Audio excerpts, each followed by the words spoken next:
Greed never pays. Whenever a person tries to save on something, be it money, food or clothing on the one hand, and friendship, health or love on the other, he is destined to fail, or to pay a double price. And what's more, a human life can be at stake in the game. There are numerous stories that prove this.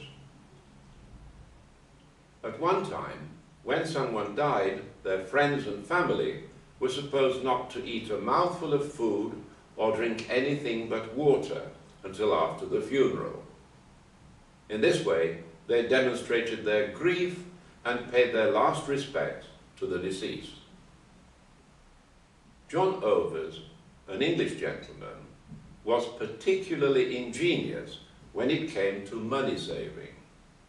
He was so greedy and mean-spirited that he kept his whole household on very small allowances. Fireplaces were hardly ever warm. The kitchen stove was kept idle, and his cupboards did not have enough food for the smallest church mouse.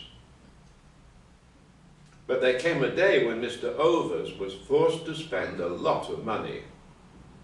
His only daughter was getting married, and, willing or not, he had to provide some expensive food to treat his guests.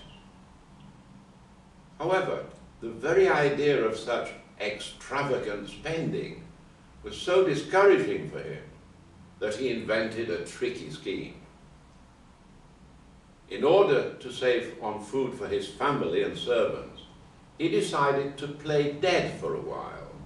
To make the trick realistic, Overs enlisted the aid of his friend, a local doctor, who was ready to acknowledge the passing of his patient.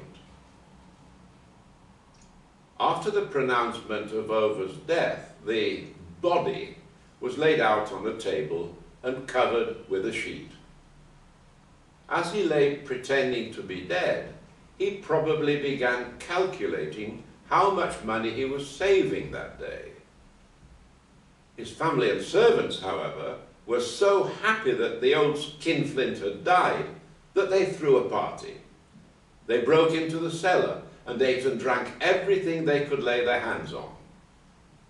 Apparently, John heard the festivities going on and realized that his joke had backfired. He decided to put an end to the whole thing. Suddenly, he heard footsteps at the door. It was a guest who had come to put a log on the fire, which was going out. Still under the sheet, John started to sit up. The family heard a terrified scream and a loud crack.